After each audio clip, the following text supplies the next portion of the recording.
हमारे चैनल से जुड़ने के लिए यूट्यूब पर गरीब नवाज नेटवर्क को अभी सब्सक्राइब करें और साथ ही साथ बेल आइकन भी प्रेस करें। शुक्रिया। मेरे आका करीम सल्लल्लाहु अलैहि वसल्लम के प्यारे दीवानों, आज लोग सुन्नियों पर एतराज करते हैं कि जो तुम नबी का मिलाद मनाते हो तो कुरान में कहाँ है, कुरान से साबित करो। तो अभी इससे पहले मैंने आपको बताया कि अल्लाह ताला अपनी नेमतों का शुक्र बजा लाने के लिए हमें हुक्म दे रहा है, हमें तरगीब दे रहा है कि मेरी नेमतों का शुक्र बजा लाओ। तो मुस्तफ़ा से बड़ी कोई अल्लाह ताला की नेमत नहीं हो सकती, मुस्तफ़ा से बड़ी अल्लाह ताला की कोई नेमत नहीं हो सकती। इसलिए हम अल्लाह ताला की नेमत का खूब तज़किरा करते हैं, क्योंकि मुस्तफ़ा अल्लाह ताला की नेमत उस्मा है, नेमत कुबरा है। फिर लोग ये एतराज करते हैं कि ये बताओ, चलो भाई अल्लाह ताला की नेमतों का खूब तज़किरा करो, हमने मान लिया, लेकिन तुमने 12 रबीउल अव्वल को ही खास क्यों कर लिया? उस दिन नबी का मिलाद मनाने की क्या जरूरत है? फिर तुम नबी का जश्न मनाते हो तो नबी के बचपन के वाक़यात का बयान करते हो, नबी की जिंदगी के बारे में बताते हो, नबी की पैदाइश का जिक्र करते हो। इसकी क्या जरूरत है? आखिर ये कहां से आया और तुमने खास क्यों कर लिया है? तो मेरे आका के दीवानों, हमने 12 रबीउल अव्वल को खास इसलिए कर लिया है कि अल्लाह ताला ने इसका हुक्म हमें दिया है। आप मोहब्बत से सुने और जरा सोचे, देखिए जिस दिन अल्लाह ताला ने अपनी खास खास नेमतों का नुज़ूल फरमाया, उस दिन को अल्लाह ताला याद करने की हमें तरगीब दे रहा है कि उस दिन को याद करो, उस दिन को याद करो। जैसा कि अल्लाह ताला ने कुरान मुक़द्दस में इरशाद फरमाया, ए बनी इसराइल याद करो वो दिन जिस दिन हमने तुम पर एहसान किया, जिस दिन हमने तुम पर एहसान किया। और हजरत ईसा अलैहिस्सलाम ने अल्लाह ताला से दुआ की, रब्बना अंजिल अलैना माइदतम मिनस समाई तकूनु लना ईदन लिअव्वलिना व आखिरिना व आयतम मिनक वरज़ुक़ना व अंत खैरुर राज़िक़ीन। ए हमारे रब, हमारे लिए आसमान से उतार खान नेमत, और उसके उतरने के दिन वो हमारे लिए ईद का दिन हो, यानी खुशी का दिन, हमारे अगलों के लिए, हमारे पिछलों के लिए। अब आप जरा मोहब्बत के कानों से सुनो, दिल से बताओ, दिल से।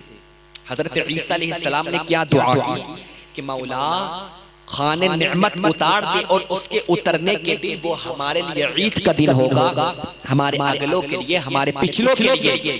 तो अब मुझे बताओ, जिस दिन अल्लाह ताला का खाने नेमत नाजिल हो, अल्लाह ताला की नेमत का नुज़ूल हो, तो अगर वो ईद का दिन हो सकता है तो जिस दिन आमिना का लाल, नबियों का नबी, नेमत उस्मा, नेमत कुबरा, जिस नेमत के सदक़े में अल्लाह ताला ने हर नेमत दी है, अगर वो नेमत उतरी है और अगर उस दिन हमने उसको ईद का दिन मना लिया तो कहां से वो हराम हो गया? सोचने की बात है। तुम कहते हो ये हराम है, बिदअत है, नबी का मिलाद मनाते हो, 12 रबीउल अव्वल को तुमने खास कर लिया है। अरे भाई खास इसलिए कर लिया है, जिस दिन अल्लाह ताला की नेमत उतरे उस दिन अल्लाह ताला हुक्म दे रहा है, उस दिन हजरत ईसा अलैहिस्सलाम ये फरमा रहे हैं कि वो हमारे लिए ईद का दिन हो जाएगा। अल्लाह ताला से कह रहे हैं, अल्लाह ताला वो हमारे लिए ईद का दिन हो जाएगा। तो अगर खाने नेमत उतरे वो ईद का दिन हो जाए और नेमतों का सरदार उतरे तो वो ईद का दिन कैसे नहीं हो सकता? वो ईद का दिन कैसे नहीं हो सकता? तो अगर हम ईद मिलादुन नबी मनाते हैं तो इस वजह से मनाते हैं कि नेमतों का सरदार उतरा है। क्योंकि अगर अल्लाह ताला अगर मुस्तफ़ा जैसी नेमत को अता नहीं करता तो चांद जैसी नेमत भी हमें नहीं देता, सूरज जैसी नेमत भी हमें नहीं अता करता, इंसानों को नहीं बनाता, कुछ भी अता नहीं करता। अगर अल्लाह ताला ने कायनात का जर्रा जर्रा बनाया है तो मुस्तफ़ा जैसे नेमत को अता फरमाने के बाद बनाया है। सबसे बड़ी अल्लाह ताला की कोई नेमत है तो वह मुस्तफ़ा है, सबसे बड़ी कोई रहमत है तो वह मुस्तफ़ा है। और अल्लाह ताला खुद इरशाद फरमाता है, तो तुम कहते हो कि तुमने खास क्यों कर लिया है, तो खास करने की वजह है ना। अब देखिए अल्लाह ताला कुरान मुक़द्दस में इरशाद फरमाता है, क़ुल बिफ़ज़लिल्लाहि व बिरहमतिही फ़बिज़ालिका फ़लियफ़रहू हुवा ख़ैरुम मिम्मा यजमऊन। ये सब कुछ अल्लाह का फजल और उसकी रहमत है, तो लोगों को चाहिए वो इस पर खूब खुशियां मनाएं। और इससे वो कहीं बेहतर है जो वो माल जमा करते हैं, उससे बहुत ज्यादा बेहतर है कि वो खुशियां मनाएं। ये सब कुछ अल्लाह का फजल और उसकी रहमत है। आप मुफस्सिरीन को पढ़ेंगे तो आपको पता चलेगा यहाँ फजल और रहमत से मुराद मुस्तफ़ा की साथ है। फजल और रहमत से मुराद मुस्तफ़ा की साथ है। फजल और रहमत कुरान भी है, अल्लाह का फजल कुरान भी है, अल्लाह की रहमत कुरान भी है, मगर कुरान से पहले मुस्तफ़ा अल्लाह का फजल है, मुस्तफ़ा अल्लाह की रहमत है। और अल्लाह का जो सबसे बड़ा फजल है वो मुस्तफ़ा है, अल्लाह की जो सबसे बड़ी रहमत है वो मुस्तफ़ा है, अल्लाह की जो सबसे बड़ी रहमत है वो मुस्तफ़ा है। तो जिस दिन अल्लाह ताला की सबसे बड़ी नेमत का नुज़ूल हुआ, जिस दिन अल्लाह ताला की सबसे बड़ी रहमत का नुज़ूल हुआ, जिस दिन अल्लाह ताला की नेमत उज़्मा का नुज़ूल हुआ, जिस दिन अल्लाह ताला की नेमत कुबरा का नुज़ूल हुआ, जो नेमतों की सरदार है उस नेमत का नुज़ूल हुआ, उस दिन हम ईद क्यों ना मनाएं? उस दिन हम ईद क्यों ना मनाएं? तो हम ईद इसलिए मनाते हैं कि उस दिन अल्लाह ताला की सबसे बड़ी नेमत का नुज़ूल हुआ है। अब देखें लोग इस बात पर एतराज करते हैं, चलो भाई तुम नबी का मिलाद मनाते हो, मगर उसवाए हसना बयान करो, नबी की सीरत बयान करो, ये नबी के बचपन के वाक़यात बयान करते हो, नबी के मौजज़ात बयान करते हो कि किस तरीके से मेरे आका सल्लल्लाहु अलैहि वसल्लम दाई हलीमा के घर में रहे, किस तरीके से मेरे आका सल्लल्लाहु अलैहि वसल्लम ने दाई हलीमा की बकरी को शेर से बचाया। इन वाक़याओं की क्या जरूरत है? ये वाक़यात जो बयान करते हो इनकी क्या जरूरत है? इसकी कोई असल कुरान में मौजूद है? आखिर मुस्तफ़ा का जिक्र तफसीलन क्यों करते हो? तो मेरे आका की दीवानों, अल्लाह के रसूल का तफसीलन जिक्र करना खुदा की कसम किसी दुनियादार की सुन्नत नहीं है, परवरदिगार की सुन्नत है। मुस्तफ़ा का जिक्र तफसीलन जिक्र करना, और वो जिक्र भी मिलाद का जिक्र करना। यहाँ सीरत की बात नहीं हो रही है, मिलाद का जिक्र करना। जो तुम कहते हो कि मिलाद मनाना हराम है और मिलाद तुम मनाते हो, सुबह से लेकर शाम तक तुम महफिलों को सजाते हो, घर घर जाकर मुस्तफ़ा के नाम के नारे लगाते हो, मुस्तफ़ा के बचपन के वाक़यात बयान करते हो, मुस्तफ़ा का जिक्र करते हो, ये कहाँ से आ गया? कहाँ से आ गया? तफसीलन क्यों बयान करते हो?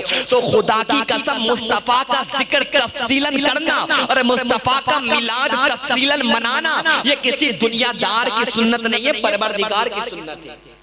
आप कहोगे कैसे? तो देखिए, मिलाद आदम कुरान में मौजूद है।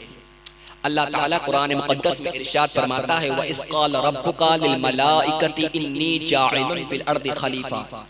याद करो उस वक्त को जब तुम्हारे रब ने फरिश्तों से फरमाया, ए फरिश्तों में जमीन पर अपना नाइब बनाने वाला। और अब पूरा मिलाद आदम कुरान में मौजूद है कि किस तरीके से अल्लाह ताला ने हजरत आदम को बनाया, किस तरीके से अल्लाह ताला ने हजरत आदम को जन्नत में भेजा, जन्नत में किस तरीके से हजरत आदम ने अपनी जिंदगी को गुजारा, किस तरीके से हजरत हव्वा से उनका निकाह हुआ, किस तरीके से हिकमतन वो जन्नत से निकाले गए, किस तरीके से दुनिया में रहकर उन्होंने अपनी जिंदगी गुजारी। तफसीलन जिक्र है, क्योंकि मिलाद क्या है? मिलाद पैदाइश को कहते हैं।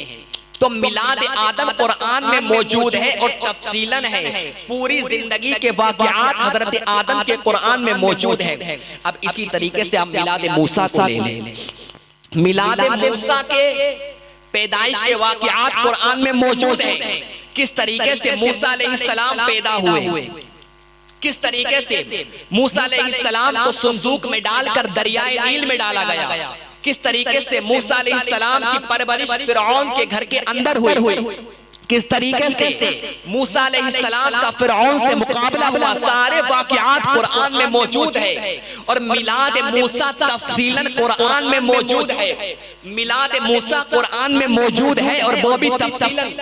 अब देखें मिलाद मरियम, हजरत मरियम रज़ियल्लाहु ताला अन्हा किस तरीके से उनकी पैदाइश, किस तरीके से हजरत मरियम की जिंदगी गुजरी, किस तरीके से उनके हुजरे में बेमौसम फल आया करते थे, सारे वाक़िआत कुरान मुक़द्दस में मौजूद हैं और तफसीलन मौजूद हैं। मिलादे नूह, मिलादे इब्राहीम, मिलादे इस्माइल, ये सब के सब कुरान में मौजूद है। मिलादे मूसा, मिलादे ईसा। अल्लाह ताला ने सिर्फ अपने नबियों का जिक्र करने के लिए नहीं कहा, बल्कि इनका जिक्र कुरान मुक़द्दस में तफसील से बयान फरमाया है, तफसील से इनका जिक्र किया है। और अल्लाह ताला बार बार कुरान मुक़द्दस में इरशाद फरमा रहा है, कहीं इरशाद फरमाया है वज़्कुर फिल किताब इब्राहीम, ए लोगों कुरान में इब्राहीम का जिक्र करो। कहीं इरशाद फरमाया वज़्कुर फिल किताब इस्माइल, किताब में इस्माइल को याद करो। कहीं इरशाद फरमाया वज़्कुर फिल किताब मरियम, किताब में मरियम को याद करो।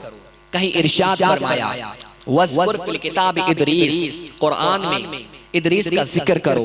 तो अल्लाह ताला ने अपने नबियों का जो जिक्र किया है, अपने नबियों का जो मिलाद मनाया है, वो ऐसे ही नहीं मना दिया कि सिर्फ उनकी पैदाइश का जिक्र कर दिया और बात खत्म हो गई। आप कुरान मुक़द्दस का मुताला करें, जब आप हजरत आदम अलैहिस्सलाम के बारे में पढ़ेंगे तो उनके सारे वाक़िआत कुरान में मौजूद हैं। जब आप हजरत मूसा अलैहिस्सलाम के बारे में पढ़ेंगे तो उनके सारे वाक़िआत कुरान में मौजूद हैं। जब आप हजरत मरियम के बारे में पढ़ेंगे तो उनके सारे वाक़िआत कुरान में मौजूद हैं। अल्लाह ताला तफसील से जिक्र कर रहा है और उम्मत को यह पैगाम दे रहा है, मेरे बंदो मेरे हबीब का जिक्र करो। तो बस ऐसे ही जिक्र मत कर देना, मुस्तफा के सारे वाक़िआत बताना कि किस तरीके से मेरे आका सल्लल्लाहु अलैहि वसल्लम की जिंदगी आमीना के घर में गुजरी है, किस तरीके से मेरे मुस्तफा हलीमा के पास में गए, किस तरीके से मेरे मुस्तफा ने हलीमा की बकरी को बचाया, किस तरीके से मेरे आका सल्लल्लाहु अलैहि वसल्लम ने